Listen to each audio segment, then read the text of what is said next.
Alright, YouTube, here where we left off. That stupid eco army is down there threatening. I'll end up having to deal with them eventually. You'll see what happens. Anyway, I am pretty excited about doing the Eco-Iki campaign for you next. I know some of you are like crazed about me doing the Uesugi campaign because I like them so much. I do, and I'm excited to show you the Uesugi campaign.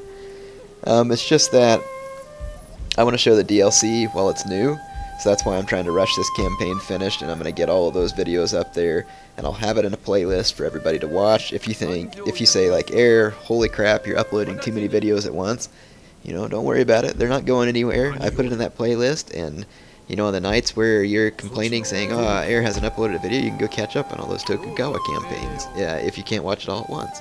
But the nice thing is, since I have it in the playlist, you can kind of just play through it like it's all one big video. So if you just go up on the top of my channel, click on the playlist, you'll see a playlist for the Tokugawa campaign, one for my online videos, one for my Shimazu campaign, and then I have one for the Rome Total War fans. I have all of my Rome Total War videos in one playlist. I know I haven't made one in a long time. I'm not saying I won't ever make one again, but I'm just too dang busy with Shogun. And then I will make a playlist for my Empire Total War campaign. I've recorded pretty much all of it. I've almost finished that campaign. It's just that I need to find a chance to upload it. Like I said, I'm just too busy with all these other videos trying to get it up. But I will finish the Poland-Lithuania campaign, like I said. I really just want to focus on Shogun for the most part. I will do some other Total War games from time to time, though, so don't give up on that.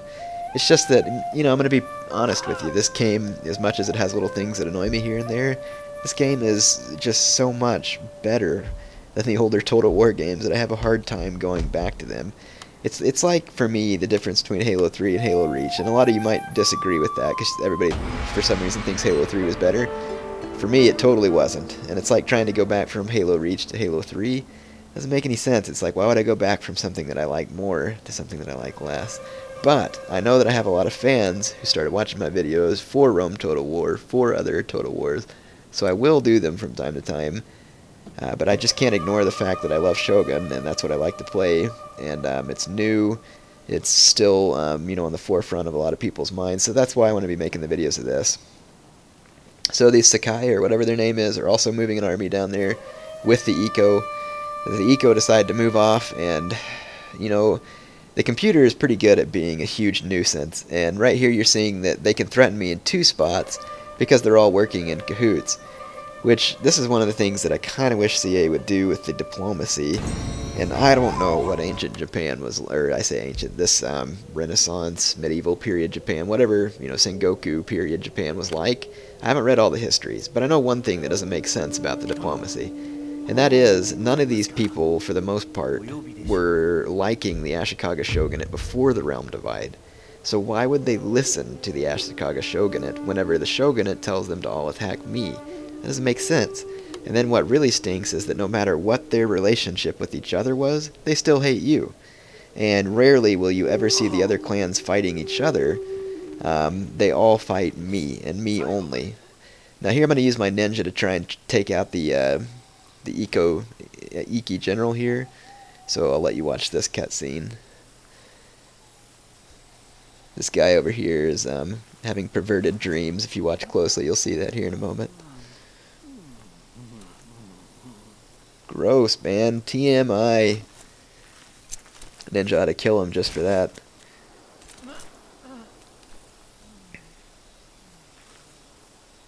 So am I the only one that's ever noticed that while everybody else is asleep, the general, missionary, or priest, or monk, or whatever it is always awake? You know, if they just go to bed, they could just die in their sleep and, you know, die happy.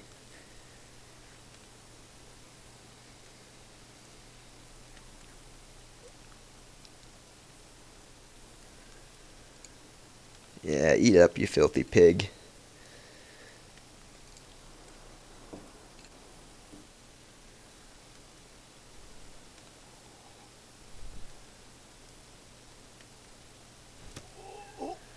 And you're dead. Just like all the rest of the Eco-Trash army is going to be soon. So I think that's a good omen for the Eco-Iki to have their general die, because that's what's going to happen to the rest of them very soon.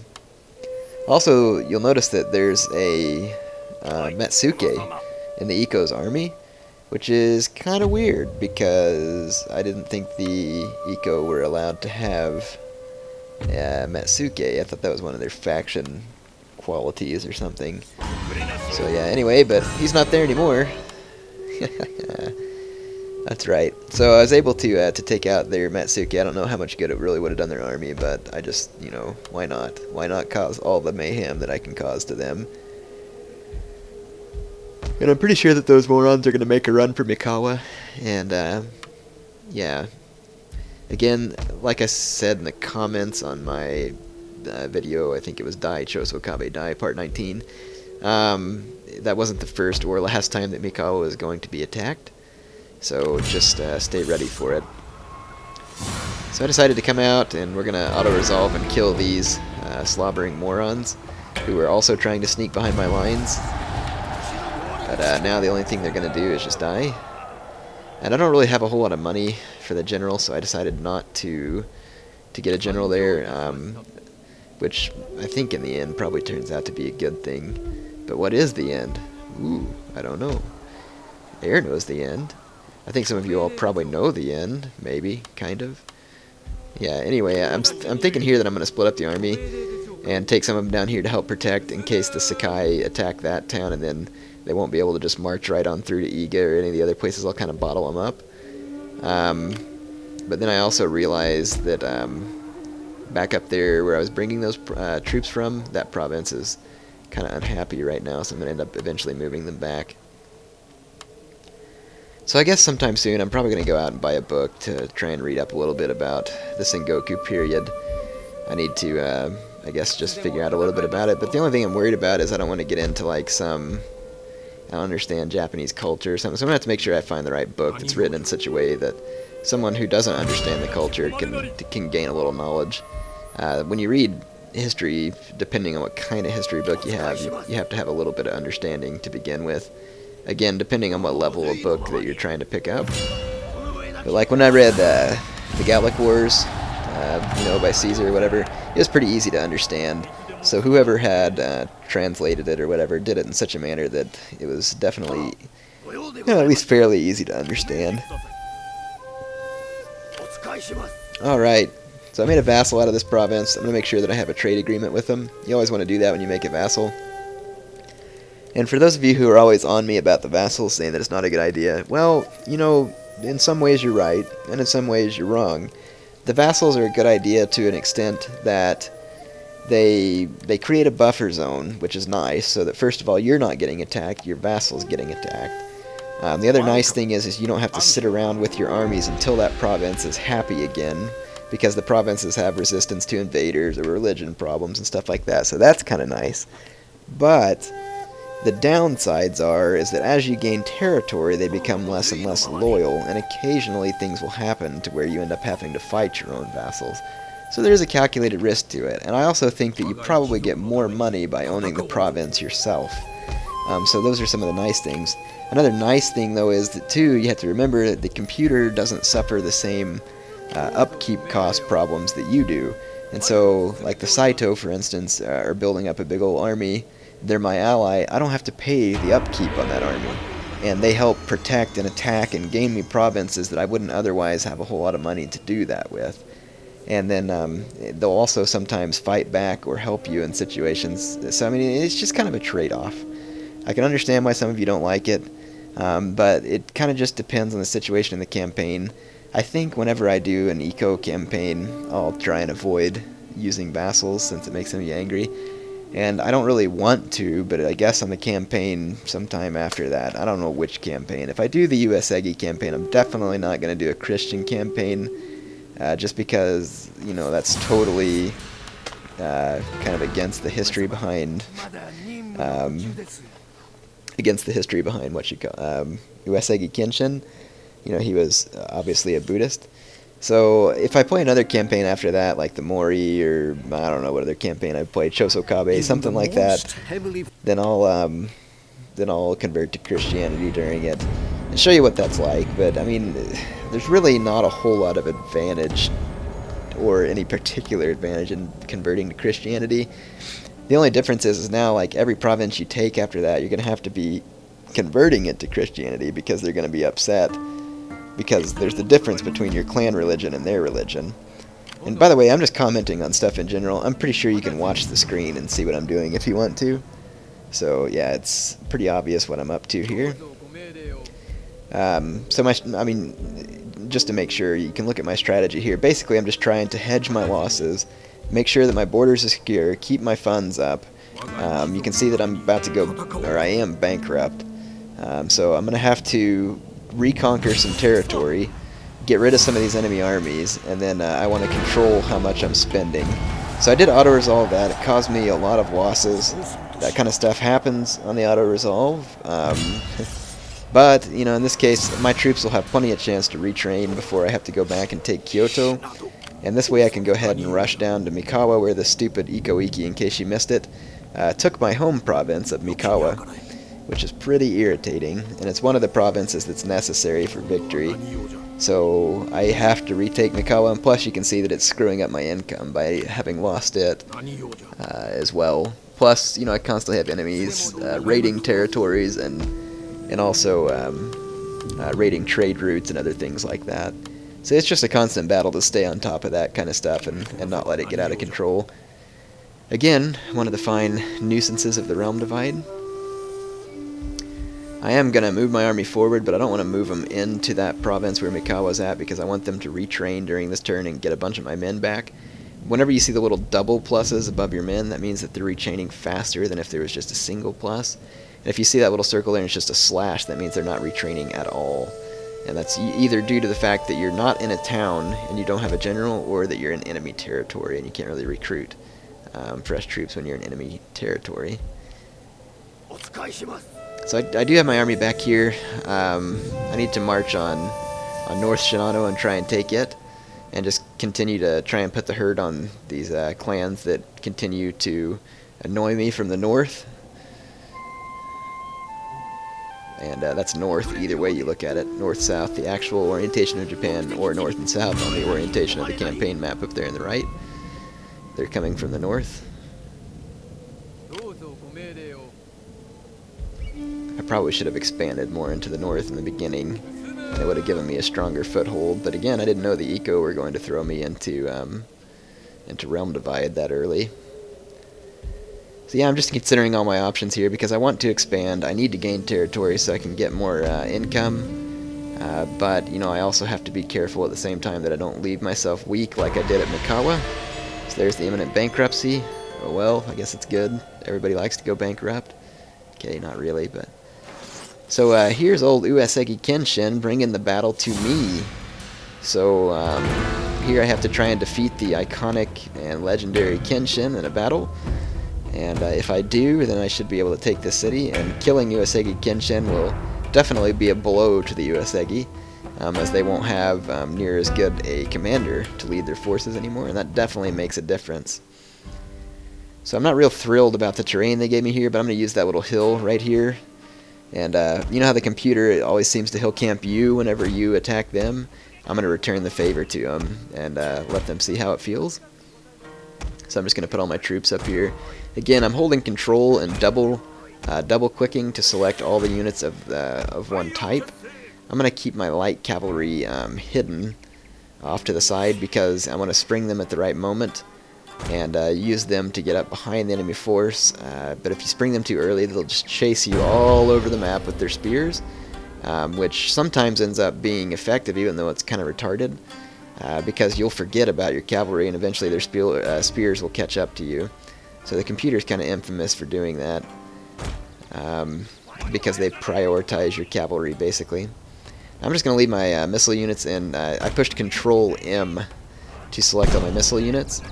And anyway, I'm going to put all my missile units in tight formation just because I have the cover from arrows bonus basically for being in the trees. Whenever your units are up in the trees, you probably don't need to worry about loose formation unless you just really want to take very few losses, because the trees give you a huge cover bonus from missile fire.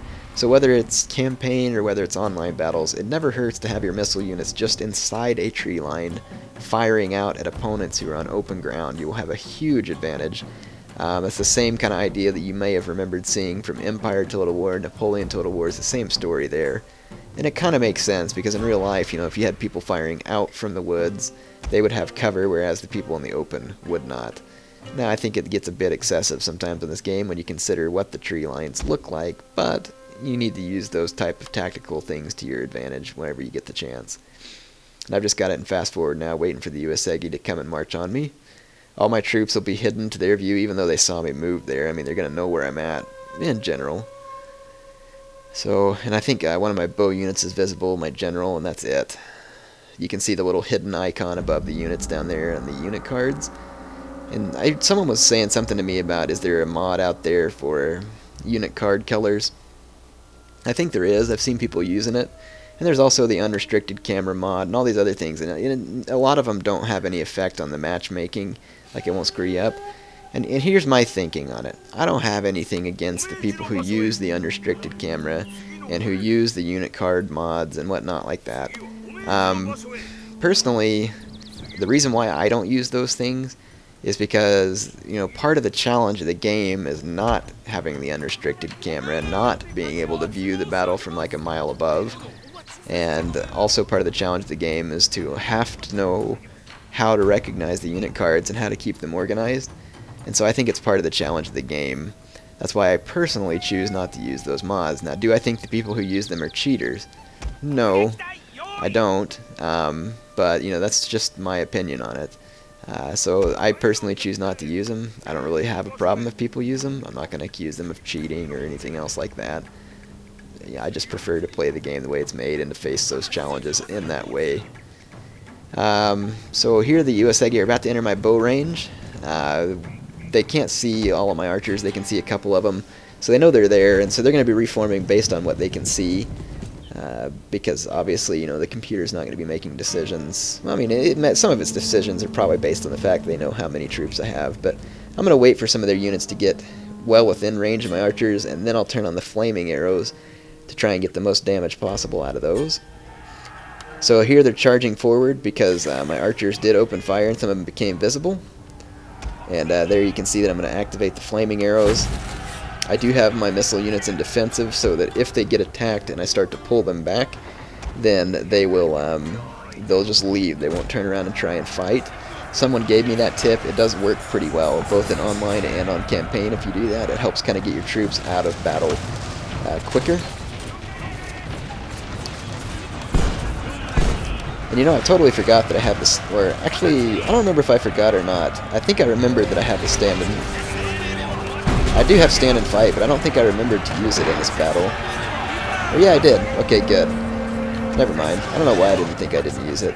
So with stand and fight activated, my troops are going to have, you know, increased morale, increased melee, increased defense, and it works for your missile troops too. They have increased reload and accuracy. So stand and fight can be very good in a number of situations. You just need to keep your general protected, which he's well behind my lines and should be plenty protected where he's at. So he'll be inspiring all of my infantry to fight very well against the Uesugi infantry. There's quite a lot of Uesugi infantry, and I believe some of it actually, I think they had a unit or two of Katana Samurai, maybe, I don't remember. You can go back and look at what units they had. But they have a tough army. It's definitely the equivalent of my own. And here, look, there's Uesugi Kenshin running around unprotected in the backfield. So I'm trying to bring my, and another reason why I sprung my cavalry now instead of later was all the enemy spears are engaged, and they can't go chasing me around with their spears like they always do. So I'm going to attempt to take down Kenshin behind the lines, and to also start attacking their archers. It's just that this is, again, would be a great place to have Yari cavalry or Katana cavalry instead of these light cavalry. But again, I didn't have a real great chance to prepare. Next campaign I play, before we get to the Realm Divide, I'm going to be able to train good cav. I'm going to have the right units. I'm going to be defensive. I'm going to have my economy built. I'm going to show you how to really do it the right way. Because this one was just kind of a mess. But the nice thing, I guess, about this campaign being a mess is you got to see how I deal with this type of situation and to see how it can be turned around, or how it can work against you. So it'll kind of give you a little bit of information both ways. My light cavalry is winning that fight, and they are beating the crap out of Kenshin's unit. But, you know, they're light cavalry. They just don't have the knockout power that like Yari or Katana Cav would have. And Yari, of course, their knockout power is from the charge. And light cav have a decent charge. It's just there's not very many of them, and it's not a huge charge. So Kenshin is now trapped between my cavalry and between my approaching infantry. And so he's definitely going to die in here. So there's the not so glorious end to Uesugi Kenshin in Air's version of history. So in this version of history, Kenshin did not die from the brain hemorrhage. He died at the hands of my infantry and my cavalry. But at least he died honorably in battle there. Alright, so I have defeated the Uesugi army. Hope you enjoyed this video. And I will be going back out to the campaign map, and I will be back back soon with some more Tokugawa campaign action.